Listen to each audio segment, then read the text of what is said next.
Alhamdulillahi Rabbil Alamin. Wabihi nasta'in ala umuri dunya wad din. Wassalatu wassalamu ala ashrafil anbiya'i wal mursalin wa ala alihi wa sahbihi ajma'in. Asyhadu an la ilaha illallah wahdahu la syarika lah wa asyhadu anna Muhammadan abduhu wa rasuluh. Amma ba'd. Hadirin hadirat, tuan-tuan dan puan-puan, muslimin muslimat yang dirahmati oleh Allah Subhanahu wa ta'ala. Bersyukur kepada Allah, kita masih berpeluang untuk datang dan mendengar majlis ilmu pada malam ini. Walaupun kita melihat keadaan agak membimbangkan, Perlis 139 kes COVID. Walau bagaimanapun tuan-tuan, doalah supaya Allah Ta'ala memelihara diri tuan-tuan dan keluarga tuan-tuan daripada musibah. Antara bacaan yang kita boleh baca selain daripada Allahumma inni a'udzubika minal baras wal junun wal juzam wa min sayyi'il asqam, kita baca apa lagi? 3 kali pagi, 3 kali petang. Sangat mujarab. Bismillahilladzi la yadurru ma'asmihi syai'un fil ardi wala fis sama' wa huwas sami'ul alim.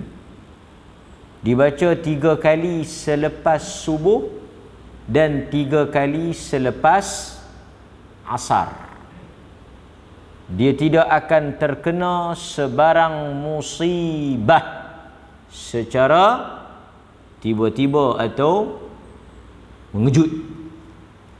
Ini antara pendinding yang diajar oleh Rasulullah. Lepas daripada sembahyang subuh, kalau tuan-tuan tak sempat nak baca zikir-zikir yang lain, 3 kali zikir ini jangan tinggal. Tentu kita keluar bekerja dalam keadaan kita dilindungi dan dipelihara oleh Allah Subhanahu wa ta'ala. Okey. Tuan-tuan hadirin mukminin, kita malam ini akan sambung pengajian kita berhubung dengan perkara-perkara yang dilarang untuk kita melakukannya. Al-umur al-munhi. Al-umur, perkara-perkara, jamak daripada amrun, urusan, benda-benda yang dilarang. Al-munhi anhu, perkara yang kita dilarang daripada melakukannya. Larangan yang berikutnya yang kita pilih pada malam ini ialah larangan menggelar atau memanggil seseorang itu dengan gelaran yang buruk dan dibenci olehnya. Larangan memanggil, menggelar seseorang dengan gelaran yang buruk. Kalau gelaran yang baik, bolehlah. Tetapi tak boleh juga. Di kalangan para ulama kata, kalau dia gelar dengan gelaran yang baik tetapi dengan maksud yang buruk. Contoh apa dia? Gelaran tu baik tapi dia bermaksud dengan maksud yang tak elok. Contoh, Pandai budak ni. Tapi dia bukan bermaksud nak kata pandai, tapi nak kata bodoh. Cerdik sangatlah tu. Boleh atau tidak? Walaupun perkataan itu perkataan yang baik, tetapi dengan maksud dan tujuan yang buruk, nak menghina. Sebab itu tak boleh. Maka sebab itu kita kena tengok apa yang dibincangkan oleh para ulama tentang tajuk kita malam ini, larangan mengejek atau menggelar atau memanggil seseorang dengan laqab. Laqab tu gelaran. Kita gelar seseorang tu dengan gelaran yang buruk. Dalilnya dalam surah Al-Hujurat ayat ke-11. Surah Al-Hujurat ayat 11. Wala tanabadhu bil alqab. Quran menyebut dan janganlah kamu, la di situ la nahiyah. Sebab itu dibaca tanabazu, majzum. La tanabazu artinya jangan. Jangan kamu memanggil. Tanabazu atas wazan tafa'ala. Dalam bahasa Arab ni apabila dia guna tafa'ala, artinya perbuatan itu berlaku di antara dua pihak. Maksudnya jangan saling panggil memanggil. Maksudnya A tak boleh gelak B, B tak boleh gelak A. Sebab gelak menggelak ni, kata mengata ni, kutuk mengutuk ni, dia melibatkan dua pihak. Jadi sebab itu dia kata wala tanabadhu bil alqab. Jangan kamu saling panggil memanggil dengan gelaran yang buruk. Itu dalilnya. Berdasarkan kepada ayat ini, oleh kerana arahan itu berbentuk larangan, nahiyah, berbentuk sesuatu yang dilarang, jangan di situ membawa hukum haram. Jangan di situ membawa maksud, kerana asal kepada larangan adalah haram. Okey, asal kepada larangan, bila Quran larang asalnya haram. Benda tu tak boleh. Tak boleh. Okey, kita tengok. Di dalam ayat ini Allah Subhanahu wa taala melarang orang-orang yang mengaku sebagai beriman, yang mendakwa diri mereka sebagai orang-orang yang beriman, untuk menggelar atau memanggil saudaranya dengan gelaran dan panggilan yang buruk, dengan maksud menghina, dengan maksud merendah-rendahkan maruahnya, ataupun dengan sesuatu laqab yang dia tak suka. Kalau dia tak suka, tak boleh. Kan? Antaranya, kalau kita tengok di dalam tafsir, ada disebut berkaitan dengan isu menggelar atau memanggil dengan gelaran yang buruk ni. Antaranya daripada Ad-Dhahhak. Ini daripada kalangan tabi'in, ahli tafsir, murid kepada sahabat. Qala fina nazalat hadhihi al-ayah fi bani Salamah wa la tanabadhu bil alqab bi'sal ithmul fusuq ba'dal iman. Qal qadima alaina Rasulullah sallallahu alaihi wasallam wa laysa minna rajulun illa walahu isman aw thalathah. فجعل النبي صلى الله عليه وسلم يقول يا فلان فيقولون ما يا رسول الله innahu yaghdabu min hadzal ism fa unzilat hadhil ayah. Ini ada riwayat daripada Ad-Dhahhak. Dia kata ayat ini turun kepada kami, yakni Bani Salamah. Cerita ayat ni turun berkaitan dengan Bani Salamah, iaitu orang-orang Ansar, yang mana ketika Nabi sallallahu alaihi wasallam sampai di Madinah, ada seorang lelaki daripada kalangan Bani Salamah tersebut mempunyai 2 atau 3 gelaran.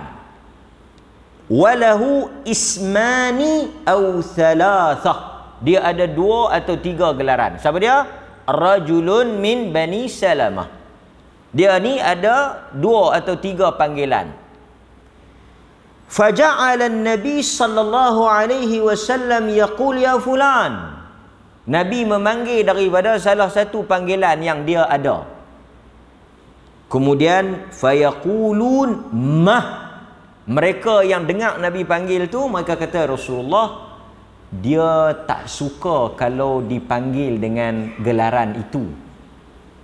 Dia tidak suka kalau kita panggil dia dengan gelaran itu. Kalau nak panggil, panggil dengan gelaran lain. Maka turunlah ayat ini.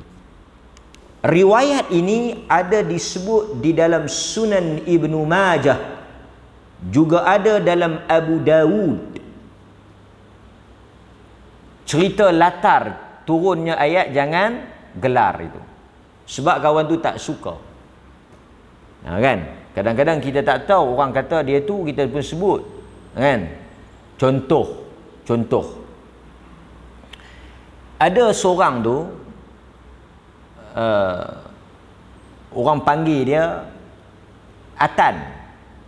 Allahu a'lam, saya tak pasti Atan ni istilah, mungkin saya tak pastilah, tapi Atan ni dia merujuk mungkin kepada budak gemuk. Atan ni ada watak tak silap saya. Saya tak tahu lah kan. Tapi bila saya panggil dia lah. Sebab bila kita tanya, orang bagi tahu dia tu Atan. Tapi bila saya sebut, oh ni Atan lah, dia kata, taklah, nama saya, dia sebutlah nama dia. Tapi dia tu fizikalnya agak berisi. Mungkin ada kaitan Atan tu pasal setengah-setengah orang dia panggil ni ada cerita dia. Dia kata orang panggil, tapi saya tak berapa guna sangat istilah Atan tu. Saya pun tak pasti. Tapi seingat-ingat saya, Atan ni dia merujuk kepada ada satu watak dalam filem Oz. Betul tak? Ha? Adik manja kalau tak silap saya. Tuan-tuan ingat tak? Oz kan? Tak ingat? Tak ingat, bagus. Yang mana adik dia tu terencat kan? Allahualam, saya pun lupa ingat. Mungkin gelaran itu tidak sesuai, atau gelaran itu mungkin ada maksud yang agak tak elok. Jadi dia kata tak, nama dia sekian, dia pun tak guna perkataan tu. Saya pun minta maaf lah kan. Tapi introduce, orang perkenal dia tu dengan istilah tu. Wallahualam. Jadi kalau demikian keadaannya, memang kita tak boleh panggil lah. Tapi macam contoh, kita ada almarhum Ibrahim pendek. Itu gelaran. Itu maksud laqab lah, Ibrahim pendek. Merujuk kepada sifat fizikal dia yang pendek. Tapi setahu kita, dia juga menggunakan nama tu dalam komersial, dalam perfilman kan, dia guna Ibrahim pendek. Artinya dia meredai panggilan tu. Jadi salah tak? Tak salah lah, pasal dia redha. Kadang-kadang orang sebut sifat kepada apa yang dia ada. Gemuk, pendek, apa lagi? Tempang, juling. Boleh tak kita gelar atau kita memanggil seseorang itu dengan panggilan itu si juling? Apa lagi? Si si capit. Boleh atau tidak? Berdasarkan ayat surah Al-Hujurat, ayat yang ke-11 tadi, tak boleh ya. Kita kena berhenti daripada panggil dia tu. Sebab panggilan itu pertama membawa konotasi, membawa kepada makna yang buruk. Takkan kita panggil dia si juling elok, segok menantu hang, segok. Mata juling, elok. Elok tak? Orang tak kata elok, betul tak? Tak ada siapa pun yang kata benda tu elok, betul tak? Itu satu kecacatan, satu aib. Jadi bila kita menggelar dia, tapi kalau contoh si putih, itu gelaran yang baik, kerana putih tu melambang kepada keelokan. Jadi apa-apa sahaja gelaran yang membawa kepada aib, membawa kepada memburuk atau merendahkan atau menampakkan kecacatan pada diri dia, maka itu termasuk di dalam wala tanabadhu bil alqab. Tak boleh. Maka orang beriman dia senantiasa memerhatikan tutur kata dia, memerhatikan patah perkataan dia. Sebelum dia nak berucap, sebelum dia nak bercakap, sebelum dia nak berkata-kata, dia memikirkan dahulu dari sudut kesan perkataan dia, kesan ucapan dia. Kerana itu orang Melayu sangat kaya dalam soal peribahasa yang menggambarkan kesan daripada perkataan kita. Apa? Telajak perahu boleh diundur, telajak kata buruk padahnya, kerana pulut santan binasa, kerana mulut. Ini semua menggambarkan apa? Bahayanya lisan ataupun lidah. Hatta Nabi SAW menyebut ayyul akthar yudkhilumun nas an-nar. Orang tanya kepada Nabi, apakah dosa yang paling banyak menjadi sebab punca orang dicampakkan ke dalam neraka ni? Apa sebab dia? Nabi kata yang pertama kerana al-fam, mulut. Yang kedua kerana kemaluan. Dua benda ni kes yang paling banyak lah. So mulut itu merujuk kepada apa? Perkataan lah, kata-kata. Nampak? Maka sebab itu tuan-tuan, kita masukkan juga laqab, gelar menggelar ini di bawah dosa lidah. Okey? Hadirin mukminin, tuan-tuan muslimin muslimat yang dirahmati oleh Allah Azza wa Jalla. Kemudian kita tengok juga apa yang disebut oleh ahli tafsir, antaranya Syekh Mustafa Al-Maraghi. Dia ada tafsir Al-Maraghi. Dia kata ayat surah Al-Hujurat nombor 11 itu membawa makna jangan kamu memanggil antara satu sama lain dengan gelaran yang buruk, kerana perbuatan itu akan mendatangkan permusuhan dan kebencian. Kenapa agama larang? Kerana bila kita panggil satu orang dengan panggilan yang buruk, natijahnya kita akan berkelahi dan bergaduh dengan dia. Kesan dia akan benci pada kita dan dia membawa kepada apa? Permusuhan. Dia akan bawa kepada perkelahian. Jadi agama tutup daripada awal. Apa-apa sahaja yang boleh membawa kepada permusuhan, kebencian, pertelingkahan, agama tak benarkan. Antaranya orang mula berkelahi, bergaduh, bertengkar ni daripada apa? Mulut yang kata mengata, gelak menggelak ni. Nampak? Okey? Jadi kita jangan duk kata. Melainkan kalau kawan tu jenis okey kan. Amboi, ulak sawa pun tak belengkak lagu hang tu tak boleh tu. Tu gelaran yang buruk tu, ulak sawa. Takkan ulak sawa satu pujian. Terima kasihlah hang puji aku, tak pernah lagi orang puji aku. Tak pernah lagi orang puji aku macam ulak. Hang seorang yang kata aku ulak. Nampak? Itu satu kata-kata yang buruk. Kita jangan, melainkan dia tu memang okey lah kan. Tak tahulah kan. Walau bagaimanapun tuan-tuan, di kalangan para ulama, mereka ada membahaskan tentang pembahagian hukum gelaran dari sudut maksud dan tujuan. Nombor 1, gelaran yang diberi tidak dengan maksud menghina. Kita gelak dia bukan dengan maksud nak hina. Okey? Dan tidak juga bermaksud merendah-rendahkan dia. Dan dia sendiri redha dan suka dengan panggilan tersebut. Ini okey. Pertama, gelaran itu tidak menghina dia lah. Tak buruk lah gelaran yang tak apa nak orang kata apa, comel lah. Gelaran yang okey. Dia pun setuju. Dalilnya, Nabi sendiri pernah menggelar sahabat. Nabi gelar Ali Abu Turab, bapa tanah. Gelaran kepada Sayyidina Ali ni Abu Turab, bapa tanah.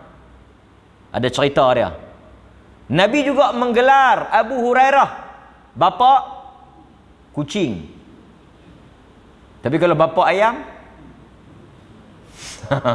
yang tu bukan gelaran, yang tu peribahasa ke, penjodoh bilangan ke apa ke. Kan? Bapa kucing. Abu Hurairah. Hurairah tu kucing yang kecil kan. Hirrun. Okey, Abu Hurairah. Apa lagi? Nabi juga pernah menggelar sahabat Zul Yadain.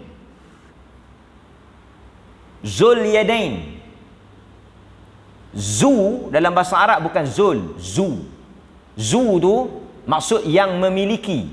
Sebab itu kita ada nama Zu Al-Fadli. Bila kita iqra' biwasal, kita baca dengan sambung Zul Fadli. Zu Al-Qarnain. Bila kita baca Zul Qarnain. Dia asalnya dua perkataan. Zu dengan Al-Qarnain, Al-Fadli. Kan? Zu tu. Zul Yadain. Zu yang memiliki. Al-Yadain, dua tangan yang panjang. Jadi hadis Zul Yadain yang teguk Nabi tu, bukan nama dia Zul Yadain, nama dia ada nama lain, tapi orang panggil hey tangan panjang, dua tangan panjang. Dalam bahasa Melayu macam itulah. Zul Yadain artinya hey dua tangan panjang. Dan dia okey. Dikatakan gelaran itu dia dapat kerana tangan dia panjang, lebih pada tangan orang. Ada juga yang kata dia dapat gelaran tu kerana rajin. Tapi kalau kita tangan panjang apa dia? Kalau kita panggil tangan panjang, kawak, mencuri. Kan? Tapi Zul Yadain dalam konteks Arab, dia tidak merujuk kepada tangan panjang dalam bahasa Melayu. Itu juga membawa makna. Tapi kalau kita panggil, dia ni siapa dia? Dia ni tangan panjang Ustaz. Oh, jaga. Itu bermaksud satu tuduhan pada dia. Nampak? Okey. Yang kedua, gelaran yang membawa maksud untuk mencela, merendah-rendah dan menghina. Yang ni yang kita kata tadi tak boleh tu. Kan? Seperti kita memanggilnya dengan panggilan seperti apa? Panggilan yang buruk lah. Si capang. Tak boleh memang itu satu penghinaan kan. Apa lagi? Si boroi ke? Apa lagi? Tak boleh. Pekak badak ke? Tak boleh. Apatah lagi kalau kita sebut dengan istilah-istilah menggunakan binatang. Tak boleh. Ya himar.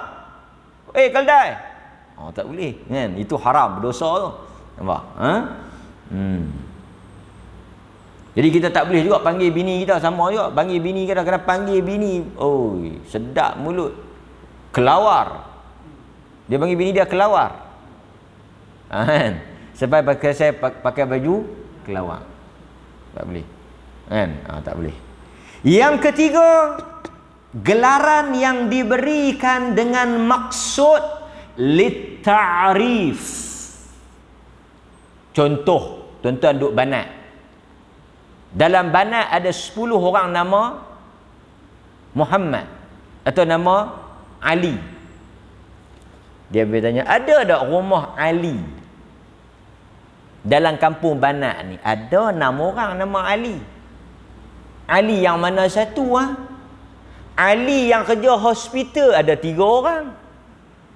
Daripada 6 tinggal 3 orang. Ali dah kerja hospital 3. Yang mana satu? Yang mana satu? Tuan-tuan bubuh lah. Memang tuan-tuan duk tunggu nak bubuh pun. Ali apa? Ali apa? Yang blank sikit pada orang lah.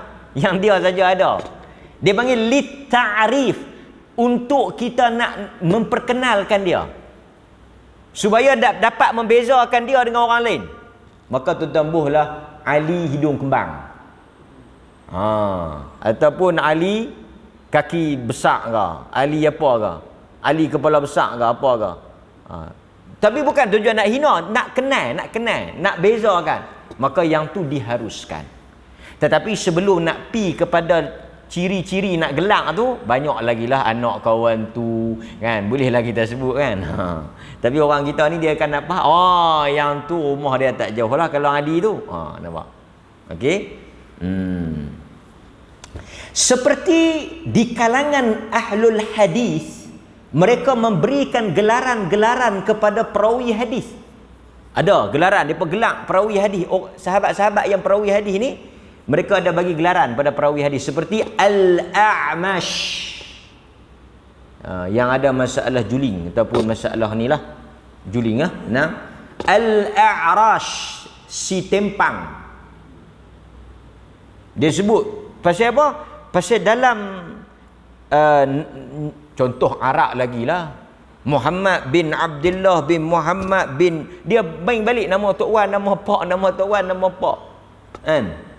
Contoh tuan-tuan pi di belah-belah Arab, nama Abdullah, berapa ramai Abdullah, kan. Apa dia, satu orang Arab dia main tanya kawan tu nama, dia kata nama apa, nama Abdullah. Dia melawak balik, dia kata kita semua Abdullah, kan. Abdullah tu maksud hamba Allah. Jadi Abdullah yang mana satu? Maka diletakkan gelaran tu nak membezakan. Pasal penting tuan-tuan, daripada 5 Abdullah, Abdullah yang mungkin Abdullah A siqah, Abdullah B siqah, Abdullah C siqah, Abdullah B, 4 Abdullah tu okey, hadis dia dipercayai. Mai Abdullah yang nombor 5 ni, dia ni jenis pembohong. Bila disebut Abdullah yang mana satu? Yang cakap betul itu kah yang bohong? Maka disebut gelaran nak memberikan, kita nak kenal lah. Dia ada maksud dia. Maka yang tu dibenarkan. Jadi tuan-tuan, kalau gelaran-gelaran yang baik orang panggil kita, tak ada masalah lah, kan. Okey. Seperti contoh apa dia? Gelaran apa? Gelaran-gelaran yang baik. Contoh gelaran yang Tok Masjid, Tok Imam, Tok Bilal, Tok Syak, itu semua gelaran yang baik. Kalau gelaran-gelaran yang tak baik apa dia? Contoh pengisap dadah, dia panggil apa? Tok Pik. Orang isap dadah dia panggil apa? Taik, kan?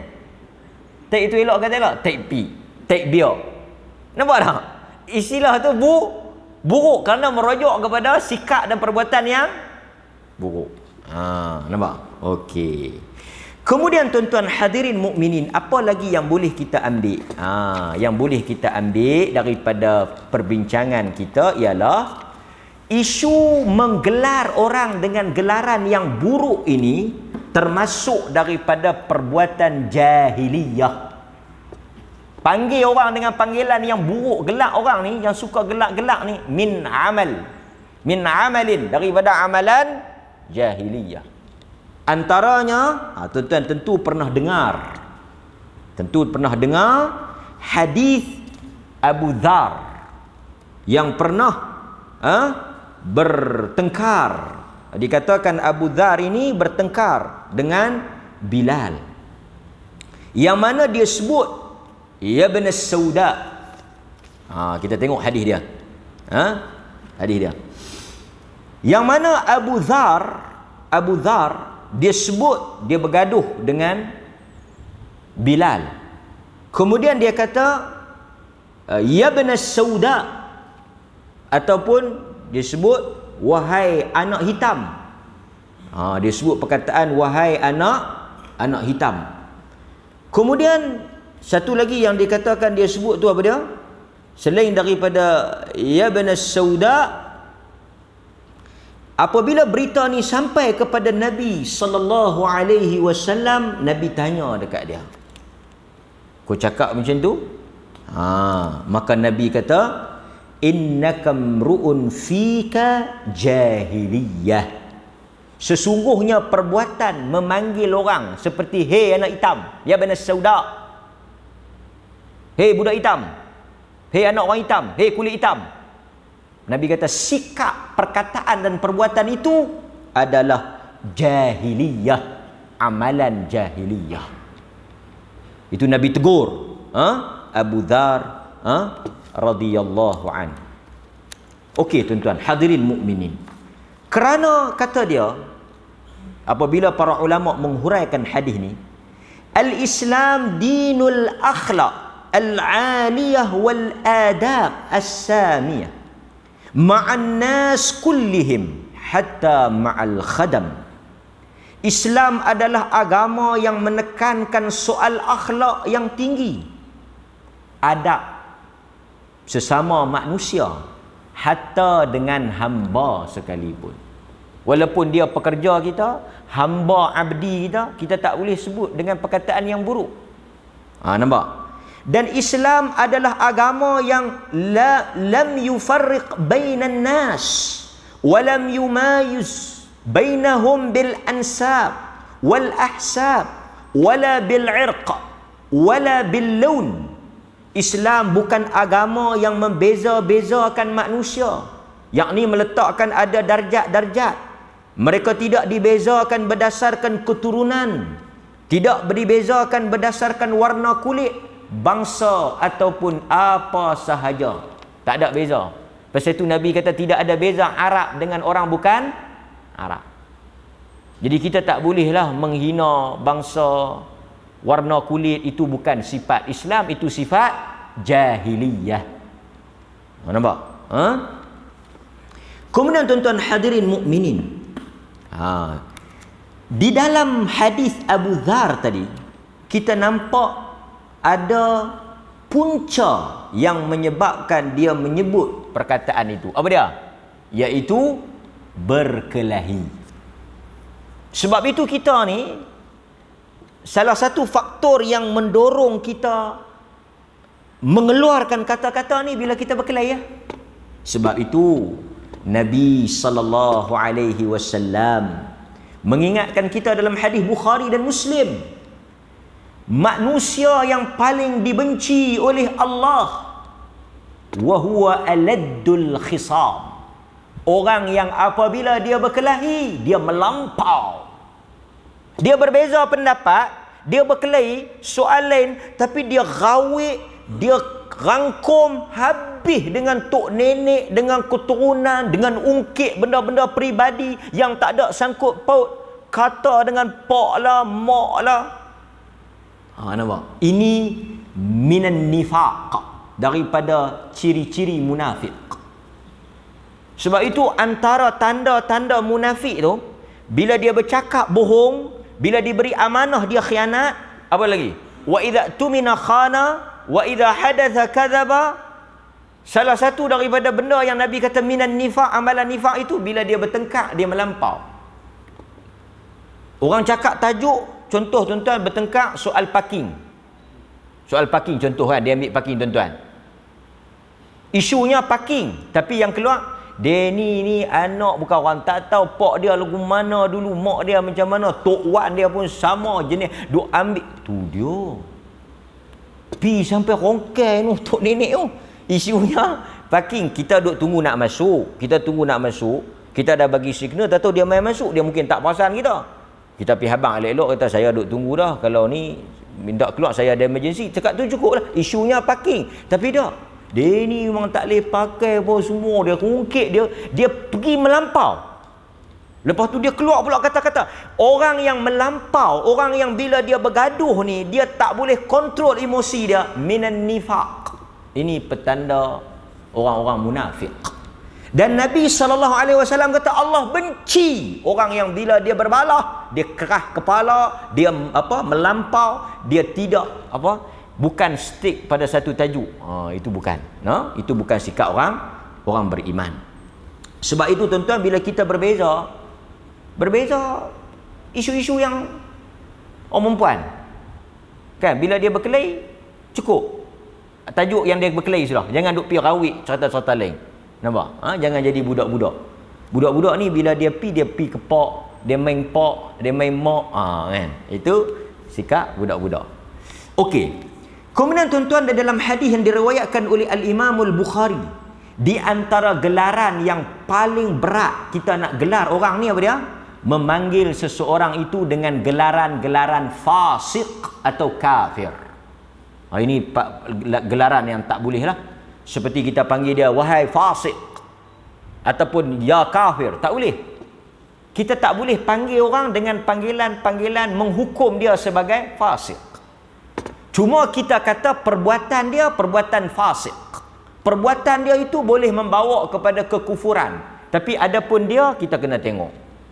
Nampak? Antaranya dalil dalam hadis yang diriwayatkan daripada Abu Dhar yang kita baca tadi ni, dia kata, aku mendengar Nabi SAW bersabda, la yarmi rajulun rajulan bil fusuqa wa la yarmihi bil kufur illa irtaddat alaih illam yakun sahibuhu kadhalik.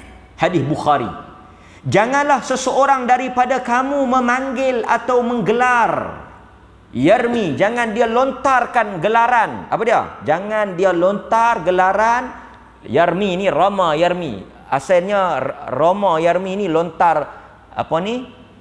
Panah atau tombak. Itu daripada perkataan rama yarmi tu. Dia kata jangan lontarkan, jangan kamu tuduh, jangan kamu gelar seseorang bil fusuqa, sebagai orang yang fasik. Dia ni bapak hang ni fasik, hang ni fasik. Mudah ya mulut. Fasik lah, kafir lah, kan? Itu belum lagi macam sebut bapak setan lah. Uish, dahsyat, berat ni. Kalau kita kata dia bapak setan, artinya dia punya anak setan. Kadang-kadang anak kita anak haram. Astagfirullah, tuan-tuan. Ni ceramah ni. Anak haram. Apa maksud anak haram? Bila kita kata kat kaum tu, seseorang tu dia ni anak haram, artinya kita tuduh anak haram ni mai daripada mana? Mai daripada ibu bapa yang berzina. Dan bila kita nak tuduh satu orang berzina, kita kena buat mai apa? Tuan-tuan nak kata satu orang tu berzina, tuan-tuan kena datangkan apa dia? 4 orang saksi. Kalau tuan-tuan tak boleh datangkan 4 orang saksi, tuan-tuan kena apa? 80 atas belakang. Tuan-tuan akan kena tibai 80 kali qazaf. Tuan-tuan tuduh satu orang, pasal tu tuan-tuan bila tuan-tuan kata hang ni anak haram. Apa maksud dia? Mak bapak dia berzina. Tuan-tuan tuduh mak bapak dia berzina. Tuan-tuan ada saksi ke tak? Perkataan anak haram tu sendiri dah buruk dah. Kan? Tak apa, mereka ni kalau cakap elok-elok bukan nak parti. Tu dia. Kita jangan,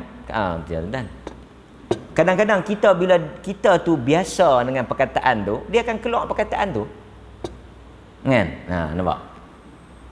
Kata Al-Imam Ibnu Hajar Al-Asqalani, sesiapa yang melontarkan gelaran atau tuduhan, memanggil, sesiapa yang memanggil seseorang dengan mengatakan kamu tu fasik, hang tu fasik, kan? Ataupun kafir, tetapi tidak seperti yang dia kata, maka sifat itu balik kepada penuduh. Itu berat tu, balik kepada penuduh. Nampak? Jadi sebab itu tuan-tuan, kita jangan semudah-mudahnya memberikan gelaran-gelaran yang bersifat menghukum ni. Dia ni ustaz memang tak tahu itu anak dia menikah sah ke tak, pasal dia ni fasik. Tu dah tuduh kawan tu fasik satu bab, piduk meragui pula kesahan pernikahan anak dia tu. Maka ini satu benda yang besar. Pasti tuan-tuan tengok saya masuk tu tak lagi kan? Okey. Kemudian tuan-tuan, satu lagi yang berkaitan dengan gelaran ni. Yang ni yang current issue. Apa dia? Yang betul-betul berlaku dalam keadaan kita semasa ni, iaitu dia panggil body shaming. Tak tahu betul tak betul sebutan bahasa Inggeris dia, body shaming. Apa dia? Iaitu menjadikan tubuh badan orang sebagai bahan gurauan. Ini termasuk dalam memberi gelaran buruk lah. Body shaming tak? Body shaming.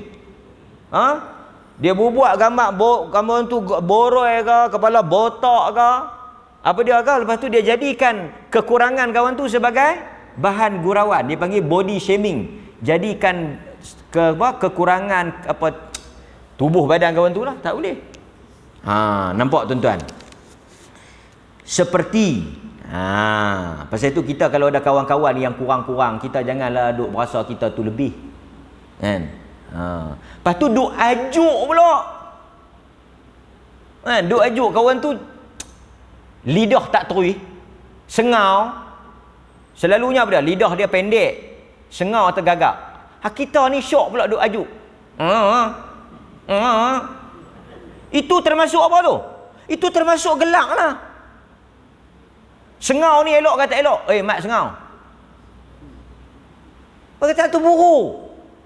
Sengau tu benda yang Allah Ta'ala jadi pada dia. Allah buat. Kan? Rabik mulut ke hidung macam mana ke?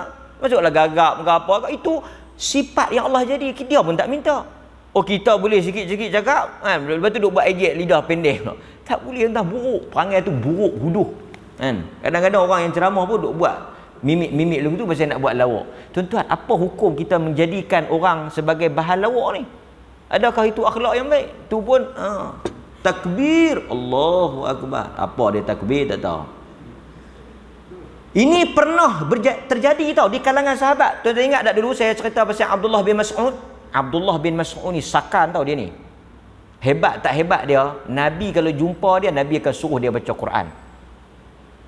Nabi kalau jumpa Abdullah bin Mas'ud ni, Nabi akan suruh dia baca Quran. Abdullah bin Mas'ud ni sahabat hebat. Nanti bila-bila kita cerita. Abdullah bin Mas'ud. Dia ada Abdullah ibnu Umar, Abdullah ibnu Abbas, Abdullah bin Amr bin As, Abdullah bin Mas'ud. Ni abadillah di kalangan sahabat jago besar ni. Abdullah bin Mas'ud ni, bila Nabi jumpa dia, Nabi kata, Iqra alayya al-Quran. Baca Quran aku nak dengar. Nabi suruh dia baca. Dia segan lah. Dia kata, dia nak baca Quran ni turun kat Nabi. Takkan dia nak baca kat Nabi. Tapi Nabi suka bacaan dia. Bacaan Abdullah bin Mas'ud. Satu hari tuan-tuan, dia ada naik atas satu pokok. Dia punya betih kecil, betih halus. Betih dia halus, badan dia besar. Jadi tak cantik lah. Bila dia naik, pakai jubah, bila naik, kita nampaklah betih kecil dia tu. Sahabat gelak. Sahabat tengok, halus kaki dia. Gelak macam kita kan. Tengok orang pelik sikit dia tak gelak kan. Tuan-tuan, Nabi marah. Nabi marah sahabat yang duk gelak kaki dia tu. Reaksi Nabi terus berubah.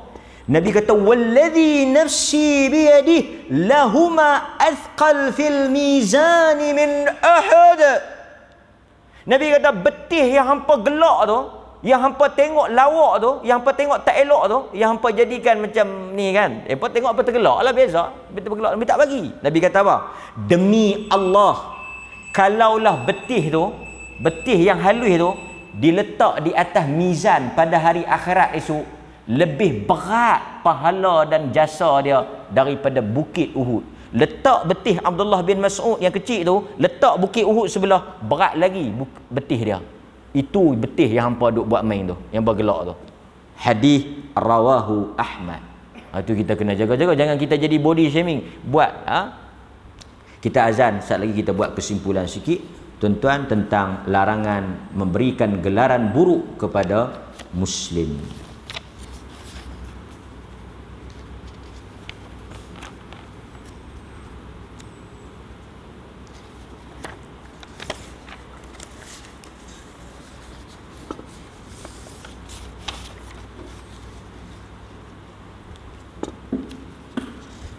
Okey, kesimpulannya tuan-tuan. Kesimpulan yang kita boleh buat daripada bab larangan memanggil dan menggelar seseorang dengan gelaran yang buruk adalah kerana perbuatan itu termasuk di dalam mencemarkan maruh seseorang. Dia berkait dengan maruh. Muru'ah. Dalam bahasa Arab dia panggil muru'ah. Di Melayu kan dia jadi maruh. Pride orang putih panggil. Sebab itu dalam agama, apa-apa sahaja, tuan-tuan kena ingat apa-apa sahaja perbuatan, perkataan yang boleh menjatuhkan, mencemarkan, memalukan maruah seseorang, hukumnya adalah haram tanpa apa-apa alasan. Tak boleh. Pasal itu kita banyak tuan-tuan, kalau tuan-tuan mengaji cukup banyak apa dia? Dalil yang kata larangan buka aib, larangan menyebut aib, larangan macam-macam. Semua tu kalau tuan-tuan tengok, dia pergi kepada mana? Maruh. Pasal itu dalam maqasid syariah, tujuan agama turun ni apa? Menjaga maruh. Dan kita tak boleh buat tuan-tuan. Tuan-tuan kena ingat kita mengaji dulu, ingat tak? Ingat tak lagi? Larangan memakai pakaian syuhrah. Pakaian yang pelik pada orang. Pasal apa kita tak boleh pakai pakaian pelik pada orang? Kerana benda tu boleh menjatuhkan maruah kita. Kita akan jadi bahan lawakkan orang, bahan lelucon, bahan orang buat gelak. Agama tak bagi tu. Pasal tu kita tengok yang duk berlakon jadi pondan tu, semua perbuatan dilarang tu. Pasal benda tu menjatuhkan maruah dia. Kan? Jadi tuan-tuan nak, kadang-kadang tuan-tuan, satu orang tu bukan dia buat jadi pondan, tapi memang dia bersifat lembut. Kita jangan gelak dia. Kan? Dulu ada di kampung depa, saya tengok orang tu okey je, tapi orang kampung panggil dia nama Ismail. Utara ni Ismail ni dia panggil Gelaran dia apa? Kalau tuan-tuan mungkin di kampung tuan-tuan pun ada Darai. Jadi orang kampung jadi sebutan Darai. Darai tu sebutan elok ke tak elok? Tak elok. Lebih buruk lagi tuan-tuan, apa dia yang kita bimbang? Lebih buruk lagi apa? Si fulan tu dah mati tapi gelaran tu tetap kekal. Itu lagi buruk. Nabi kata la tasubbu al-amwat, jangan maki orang mati. Salah satu cara maki orang mati apa dia? Menyebut gelaran yang buruk walaupun si fulan tu dah meninggal dunia. Sebutlah nama dia bagi elok, tak syok pula. Kan? Nampak itu antara tipu daya syaitan. Okey? Jadi tuan-tuan hadirin mukminin, pasal itu dalam agama ni dia tak tengok la yanzuru, innallaha la yanzuru ila suwarikum. Tuan-tuan ingat dalam hadis ni Allah kata innallaha, Nabi sebut innallaha la yanzuru ila suwarikum. Allah Ta'ala tak pandang wajah, muka dan apa? Inilah kecantikan kamu. Itu bukan nilaian Allah. Wala yanzuru ila ajsamikum au ajsadikum. Dua benda Tuhan tak perhati, dua benda Tuhan tak nilai, dua benda Tuhan tak pandang. Apa dia? Pertama muka, yang kedua tubuh badan. Tapi apa yang Tuhan tengok? Walakin yanzuru ila qulubikum wa a'malikum. Tuhan nilai dua benda. Tuhan tak pandang, Tuhan tak ambil kira dua benda, Tuhan hanya tengok dua benda. Tuhan tak pandang muka-muka hampa, penampilan hampa, tapi Tuhan ambil apa? Tuhan ambil kira yang pertama qulub, iman kamu. Yang kedua apa? A'malikum, amalan kamu. Mau kalau bersaban, berjubah, tapi mulut maki berkandak, mulut huduh orang Kelantan kata, tak ada nilai di sisi Tuhan. Nombor satu, kalau pakai jubah, pakai serban, mulut elok, macam tuan-tuan kan, pakai baju Melayu, pakai kepiah, pakai kain pelekat, lepas tu bercakap pula Assalamualaikum, cakap tak cakap, kata-kata tak elok, pakaian elok, penampilan elok, pertuturan elok. Ini Muslim, mukmin, muhsin, muttaqin. The best. Penampilan seiring dengan perkataan dan perbuatan. Tapi yang buruknya apa? Yang huduhnya apa? Pakaian saja elok, serban dengan apa semua, dengan tasbih apa semua bagus, tapi keluar-keluar celaka tu ni pek. Orang utara juga suka pek. Pelak apa dia tak tahu. Buruk kan. Macam kita tengok. Pasal itu kalau tuan-tuan nak maki pun tuan-tuan buanglah kepiah. Jadi saya pesan kepada siapa-siapa yang dalam ceramah tu nak kata orang tu bab satu kebau pendek ke apa kan, nak maki orang, sebelum maki tu hang ambil serban tu tok tepi. Kan? Tapi berserban makin kan elok. Lebih baik pakai seluar jeans, pakai t-shirt tapi tak maki orang. Mana bagus? Kalau ikut hadis tadi, yang mana bagus? Mungkin dia tak pakai kepiah, mungkin dia tak pakai jubah, tapi dia cakap dia tak maki orang, dia tak kata orang. Kenapa? Sebab itu Allah kata dia tidak melihat. Dia yang hati dan amalan. Maksudnya hati dan amalan. Sebab itu hadirin mukminin, mudah-mudahan Allah Subhanahu wa taala memberikan hidayah dan taufik kepada kita supaya amalan kita selari dengan perkataan kita, dan yang lebih besar sekali tuan-tuan apa dia? Allah Taala pelihara lidah-lidah kita daripada mengucapkan perkataan yang kita akan menyesal esok di hari akhirat. Mudah-mudahan Allah Ta'ala rahmat kita. Wassallallahu ala nabiyyina Muhammad wa ala alihi wa sahbihi wasallam. Walhamdulillahi rabbil alamin. Assalamualaikum warahmatullahi wabarakatuh.